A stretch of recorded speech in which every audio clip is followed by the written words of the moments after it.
Let's talk about disruption. Yesterday we had a fantastic chat where we talked to the hoteliers who are in charge of many hotels. Now we're talking to people who are in charge of many hotels, but also of specific properties. And obviously, disruption is not only IT. Everyone thinks disruption is only technology, but there are a lot of other things that are disrupting business, everyday business as we know it. Let's start with an opening round of views about disruption. Should we start with Sukhbeen? Sukhbeen has many gripes, some against luxury hotels also. So the disruption, what I feel, the major disruption at this juncture is the price war, which is among every hotel which is present right now. As a mid-scale brand, as a mid-scale brand, we are basically positioned ourselves at a particular price.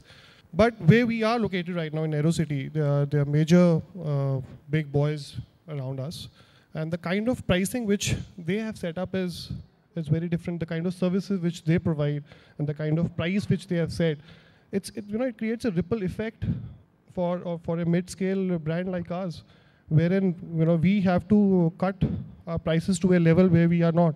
The kind of services which we provide and the kind of services which they provide is a huge difference. So I feel its price factor is one of the major disruptors in the operations these days. Suraj? When you talk about disruption, let's first understand what disruption actually means. Disruption is fundamentally the gap between what an industry performs and what's expected out of the industry. And it ranges across various stakeholders, right? And so fundamentally talking about disruption in the category of hotels that we currently operate, I'll talk about myself. I think technology is playing a very important role. But we shouldn't only blame technology. I think beyond technology, there's another important element of the millennial, which is our biggest customer base, which is going to be happening over a period of time. Their kind of expectations also allied with primarily a larger subject of the kind of return that you're having on your business. So I think clubbing all these facts, disruption would perhaps lead us to fight against certain innovations that we may not have thought in the past. But I think it's time that we should relook at how we are currently operating. And looking at disruptions, adding it to our advantage is perhaps the way to go forward. That's how I feel about it. Jaideep, you were discussing some bugbears over bun omelette. I think in the segment that Zubin and I particularly operate in restaurants, in fact, all of us, the biggest disruptor that I see which impacts the hotel industry today is the youth of India. Their aspirations while seeking a job, their aspirations while they get trained, the aspirations as to how much they get paid, the aspirations as to how the industry delivers the promise of their development. Do we match up to them? I'm going to talk a little bit later, but I think the youth of India versus the hotel industry and what we offer and what they expect, that gap is a disruptor. And there are people who are taking advantage of the disruption. Initially, in the old days, I was younger. BPO's Mr. GE was my biggest. Mr. Prabodh Bhasin at Oberoi Hotels was my biggest disruptor. I never wanted to see the man when he used to come to the hotel. God bless him. He's a brilliant guy, and he came last year for a meeting. I heard him. But he was my biggest disruptor.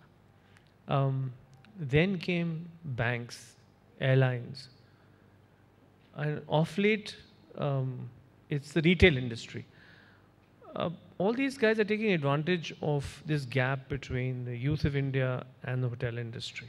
In defense of what you were saying, also one more thing that I wanted to say was that we had this discussion before and we realized that in your classes, and this is from the 80s and 90s, you have maybe 10% or less of your hotel management batch who are still in the industry. So that disruption happens. But I was making an observation, which I want to make an observation about one thing, because with the world coming nearer, now there are really good people also coming into the industry. But you guys now have to fight hotels from abroad now.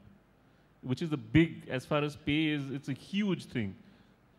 So I'll just go back a bit and try and identify what is it that we would actually term as a disruptor. When we embark on a business and when we start a business, we know that we are getting into the game, as it were. The rules of the game are set out. You make your business plans, you make your strategy based on the rules that we know, and then we play to win that game. The disruptor comes in when those rules change. And when those rules change, not because you decide to change the rules, but because circumstances change the rules. They could be in the form of operators who provide as good, if not better, services at a better value. It could be because of the manpower and their aspirations and expectations. It could be because of new innovations coming in around the world in the IT sector. It could be because of a lemon tree, which is coming in and giving great value for money in that space.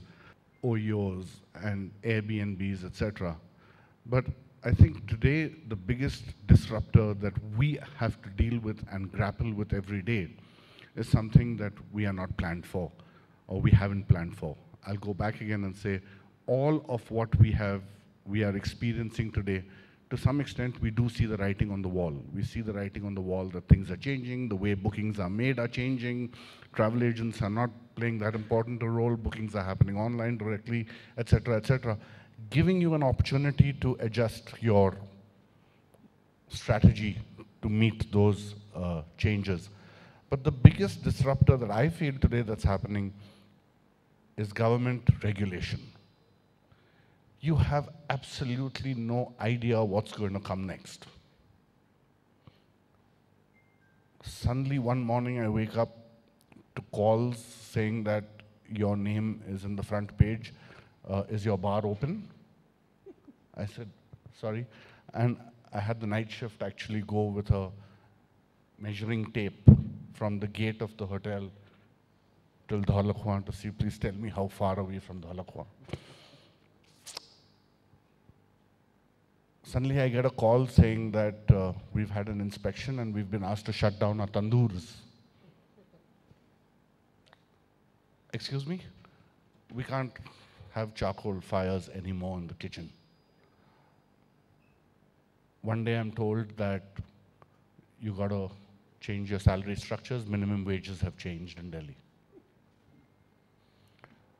Now, you've got a structure, it's very easy to bring it above the minimum wage, but then you've got a cascading effect because you've got a set of people who are above them. You need to adjust that, you need to go all the way up. The rules have changed, the goalpost has changed, you were not prepared for that. And these are just a few of the examples that I've given. The industry today, every day, is grappling with these kind of issues. If somebody wants to do a banquet function, the kind of prices for licenses, or a DJ, or a music, etc., exorbitant. That's not something that somebody budgets for.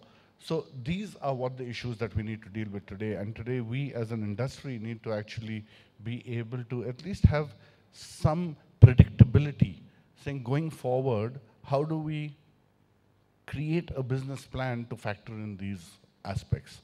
I mean, I know of people overnight, bars and restaurants, people who have invested their whole livelihoods, they've quit secure jobs to follow a dream, to open a bar, prime location somewhere near the highway. Sorry, that's it, your dream is over. So that is what we need to now be looking at and dealing with real time. Thank you, Zubin, for that. Krishna has a lot to say about government regulation. No, I will not go in that route. You know, disruption it seems to be it's a new word, but in fact, it's part of our life. It's part of the life of an hotelier. Disruption is every day here to challenge our operation. And disruption is necessary to make us more agile, allowing us to anticipate, to be prepared. we have mentioned distributor being the government, regulation, the price war. I would say our guests are also disruptor, you know, when they come with new way of thinking, new habits, the millennial aspirations. And it's part of our life, so it's part of our life of an hotelier to face disruption on a daily basis. And we have to be prepared for that. Those who are agile, those who are able to anticipate the next step, like chess, are going to succeed. Those who are not seeing that are going to fail. You know, we have disruption every day. You know, Aerocity has been a big disruptor in the market of Delhi, for sure. You know, the opening of these hotels with big inventory, with large MICE capacity, have disrupted hotels like this one, hotels in Delhi. It's a fact. But those hotels have been able to react and to fight back. So this is part of our life on day-to-day basis. Ramendra, as you are in a part of the city which is got not very many hotels in your thing, but still there must be some level of disruption which you guys face, especially from your customers and your long stays, which are a huge part of your budget. Thank you. I think most of it is already said. As a hotel, we face whether it is doing the business the way we do. You know, earlier the market mix used to be a lot of corporates, contracted business, and then certain online. Now it is changing almost every day. Your share of online business, which comes from nowhere, has a larger share of your overall business. Similarly, as far as customers are concerned, difficult to predict the way the customer want to be treated. They want personalized service, yet they don't want to be, asked again and again. So I think there is a lot of disruption which keeps happening all the time in our industry. One of our friends have said that employees nowadays, tendency to look for a next job starts almost the day you join your new job. And to retain them is the toughest challenge. And if you're not able to retain them, the consistency of service and maintaining that becomes a big issue. One disruption which is happening left, right, and center, probably across the industry, across the country, is disruption in F&B. A huge amount of challenge hotels are facing from the new innovative restaurant concept, which is opening next door. For us to keep evolving our F&B in this kind of a scenario where new cuisines are being rolled out on your next door almost every day, I think that is keeping us on toes. I think that's the biggest challenge which we are facing. As far as our market is concerned, in Noida, we have seen the world going from what not to what not. It is, almost every possible restaurant in NCR is now available in Noida. A hotel like us, which is almost 10-year-old, evolving with the same pace and retaining your clients is the biggest challenge which we are facing. So I want to extend his thought a little bit. You know, as hoteliers, when we were growing, and I was growing up, I apologize again. When I was growing up, we were taught to be excellent innkeepers. That's what a hotelier was. He would be in the morning at 8 o'clock, meet his guests at breakfast, see them off to work, in the evening welcome them back, have a drink with somebody, have a dinner with somebody, ensure that all his requirements are looked after. That was what a luxury hotelier was taught to be born for. This entrepreneurial spirit, the spirit of managing your flow-throughs at each sub-segment of a hotel, many years later, we started realizing that they were important. I mean, all we talked about as youngsters were, okay, manage your yields well, your room occupancy, your average room rates, your RevPARs. Were and are today, even today, is 70% of what most of us do sitting here. As he said, food and beverage was one disruption. Entrepreneurs who went into sub-segments of our industry, of our hotels, example, food was one. There was restaurants started coming in. Then beverage came along, bars came along. Today, laundries have come along. Today, people are operating pastry shops. This has been a disruption, and I'm sure a lot of us actually work with our training teams and our financial controllers to educate or re-educate in detail our sub-segment managers to become entrepreneurs. Unless we do that, we will just be managing ins, you know, and then that will have, then I'm sorry to mention that, but in that case, there will be a very little difference between a 3-star, 2-star segment and a luxury segment, because all the other services are provided by experts. So we have to make sure that we become entrepreneurs at the sub-segment level if we are to survive. Sukhbir, you were saying something? So what I feel, you know, though there are disruptions, there are challenges, but along with them, I think there are certain opportunities which are always there. So if I take about the manpower thing, the people thing, you know, it's so surprising that in a country of 1.3 billion, we say there is no employment.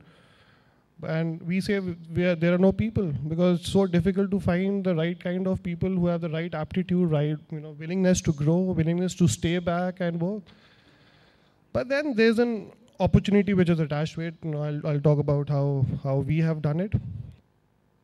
For this, you know, it requires a very robust training system. Plus, probably you have to think out of the box, like what we are doing at Lemon Tree, wherein 20% of our workforce is basically through differently abled people.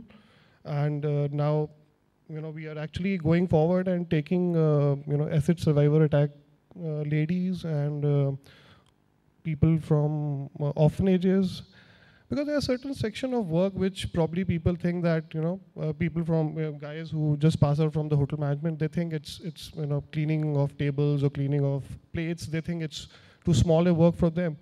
So if that section, you know, people from Down syndrome, from autism, which we are hiring now, if we can take care of that part and, you know, and their livelihood, I think, you know, that's an opportunity to create more employment in the country. One of the things about disruption which we discussed yesterday as well was how fast you react to it, because what's happened is, yes, there's been disruption all our lives, and even when everybody joined the trade, there was disruption, but the speed at which it's coming, at the volume at which it's coming, is growing exponentially. So what would you like to see in your lives, in your jobs? What kind of freedom needs to be there for a hotel manager, a hotel general manager, to be able to react fast enough? Sukhbir, start with Lemon Tree, because you guys are quite independent in some ways, and luxury hotels have their own issues, and each company operates in a different way. So obviously they react, and then you have to obviously deal with ownership as well, which is not disruptive but has a pattern. In terms of, we own majority of our hotels, but yes, you know, our brand, which is the Carnation, where we need to manage hotels of, you know, people who, the whole point over here is that sometimes the hotels are being owned by those people who do not have this, you know, they do not have the knowledge of how a hotel works or how hospitality is all about. You know, the major factor is that for them, it's the bottom line is the major crib. And for that, in case if we have to, you know, in case the whole point over here is, if they do not achieve the kind of bottom line what they have been promised, you know, there's a lot of disruption from their side, wherein, you know, we can operate the way we want to. So that's one thing which is a major factor, when you do not have the knowledge of how a hotel operates. Well, I think disruption is not only for the operators. In fact, disruption also for the other stakeholder. In fact, in this case, I can say operating companies and also the investors. And I think biggest disruption here is also for the owners. They've invested hundreds of crores, in some cases perhaps more than hundreds of crores. So I think they're very much open to perhaps looking at the solution which is available. So how we need to encounter this, in my opinion, could be to go back. We're generally discussing only the what. We have to also go back and discuss with the hotel team, why is this happening? And perhaps what does it mean for us to look at, and how do we move forward? Managing disruptions, I think the first question in this case could be, how do we manage the emotions? Because disruption comes to us with the gap, as I said earlier, that we have a specific way of working, and there is a demand of perhaps changed ways of working. So first we need to embrace the change which is required to be coming in. Then we need to also engage the team, have a detailed discussion. Also take the owning companies here. You mentioned about owning companies, and I think that's a very important stakeholder. And there are some hotel companies which has adopted the change. New brands are being launched, looking at the needs of the different kind of travelers. I think shared accommodation, the food and beverage innovations across these cities that has come up, and in fact, the food and beverage districts which are now coming up, it in fact gives us an opportunity to go back and look at whether our operation model in the hotels, are they actually user-friendly, or are they actually commercially viable? If it is not, what does it mean for us to look at? And I think there are ways, I mean, various brands like IHG has a new brand called Avid, which is what it is currently rolled out. We have a brand called Holiday Inn Express. We are looking at it, expansion of this brand. I think that's in need of the hour. I mean, while we do not embrace the change or we do not find the solutions for disruptions, I mean, if you talk about shared accommodation or if you talk about the accommodation space, perhaps it'll become very difficult for us to sustain our business. And also moving forward, on technology front, I'm sure stronger perhaps negotiations are taking place. OTAs are talking to us while negotiating in terms of what they can do in terms of getting a larger volume. So hotels have also become smart. They're also trying to explore opportunities in terms of how can we book direct most of the guests, those who are wanting to come into the hotel. And I think we'll have to embrace the change by engaging the team, engaging the stakeholders, and perhaps also bringing in a change of approach in how we have had been doing business. If we want to have freedom, we have to be agile. All right? So how are we going to be agile? It's, you know, you cannot be agile alone as a GM, you know. You need to ensure that the team is at sync with you. And you see, in Accor, we are developing a great program called Heartist. And the Heartist program is putting in the center of the problem the workforce. Because, as I said, one of the main disruptors are our customer, because they have certain aspiration that keeps on changing. So we have to be agile. By putting the people, our workforce, in the center of the problem, and trying to bridge the guest experience with the employee experience, we are able to reduce the gap and have people who are going to be able to anticipate the guest need, who are going to be empowered to take decisions. And this is how we are going to be able to, you know, anticipate and be prepared for any disruption. So for me, it's very, very important that we keep the people that we have in the center of the problem. They are the solution for agility, for anticipation, and to deliver the best guest experience, so that there is no gap. To explain two aspects of disruptors that I think are very important to be handled. The first I already talked about is the Young India. And we've done it we are just 9 hotels, so, and going on to 13, so we can do it. What we've tried to do is, when the youth of India come to us with their first experience, an industrial training program, we ensure that we understand their aspirations of the future. We groom them accordingly. We give them enough time. They get to the shop floor. They are not just behind the scene. They, in turn, our intent is to make them our ambassadors when they go back to colleges. And hence, when recruitment time comes, even if we are a smaller company than ITC and Crown Plaza and the others, we are preferred for the students to come and interview. Next thing that we do, which we've also done, is that we've agreed that, you know, catering college students still today, you know, have various other, you know, segments that they can go to, whether it's retail or banking and the others.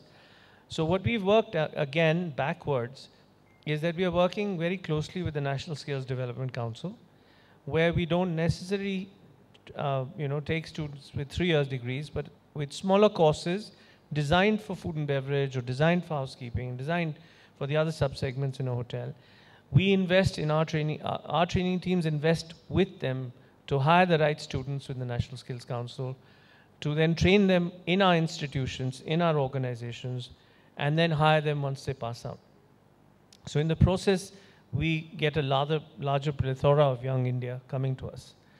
One of the other things that we've done is to create environments, and I'm sure this all of us do, is to make sure that AeroCity has been a disruptor for us as far as our salaries is concerned. They have. I mean, Andaz and some of them are giving salaries where we have to wake up and smell the coffee. They're doing the same job, they're working the same hours or more, and yet we are behind. So we've realigned our structures this year and next year. Also, we've developed development programs within organizations to give them a time-bound promise of growth within the organization, whether it's in the unit or not, but within the organization. So that's what we're doing to help stop this disruption. We may succeed, we may not. At the moment, we're losing the battle, but I don't think we'll lose the war. 2, as far as managing the owners are concerned, and I have been involved in development and negotiation with would-be owners, because we are also going the management route, because only ITC can afford to just build beautiful palaces. We just have to manage them. One day we'll probably go to Zubin and say, give us one of your hotels too. But having said that, we just, in the luxury segment, we look for owners who are patient by innate nature. Yes or no, maybe. We definitely look owners for deep pockets, right? With deep pockets, because this takes a while. I mean, these 77, lamps on those 2 chandeliers will take money. They do. I mean, the polish of the floor, the maintenance of luxury is expensive.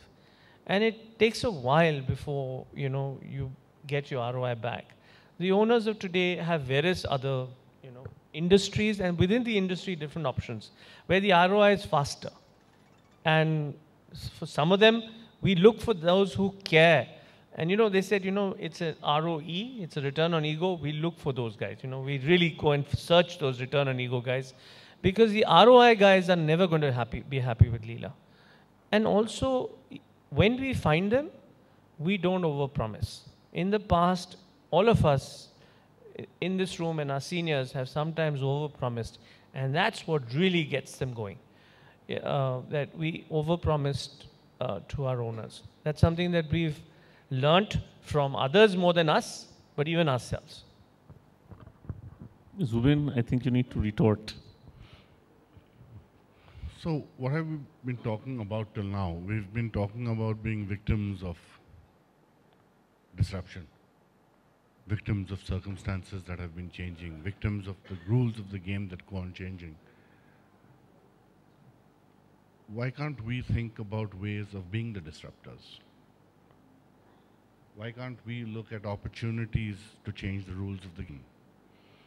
Because you might fail in some strategies may not work, but some are going to put you far ahead of the pack, where everybody else is still trying to grapple with what happened here.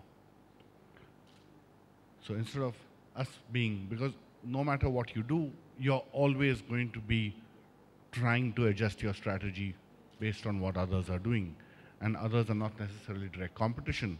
They could be in the form of, like I said, the way bookings happen, the way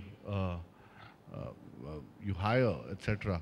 So it all is going to be different. So what is it that you can do? And I think that is what the most important thing is. What is it that you can do as a hotelier in your space to ensure that you stay ahead of the game by creating disruptors? And I'm sure that's the only way that we are going to survive going forward. And having said that, I'll just go back one step to what I had spoken earlier. There are regulations which are there to create level playing fields. And when it is that people actually overstep those boundaries and overstep the regulations, it's when the regulatory authorities come down so heavily that even those who follow the regulations that should be followed get affected. So what is it that we have as a self-governing mechanism to ensure that you are running your business in an ethical way as defined by the law? And if we are all able to do that, I think it would make this place so much better, so much more competitive. It would be so much better even for the customer to be able to actually make the right choice. So that's what my thought was. I think, Ravinder. So I think continuously as a general manager of each of our hotels, we respond to changes almost on daily basis, as one of our friends said. So I think that freedom to be able to decide what should be the response, that is the biggest thing which probably a general manager would be looking for, because especially in the cases where there are tri-party arrangements, where there is a owner, there is a brand which is managing, so there are brand guidelines and there are owner expectations. So I think in those scenarios, a general manager's expectation would be primarily to leave the hotel on the general manager till the time one realizes that probably it is not working. So that's the biggest freedom one would look at as far as general manager is concerned. Thank you.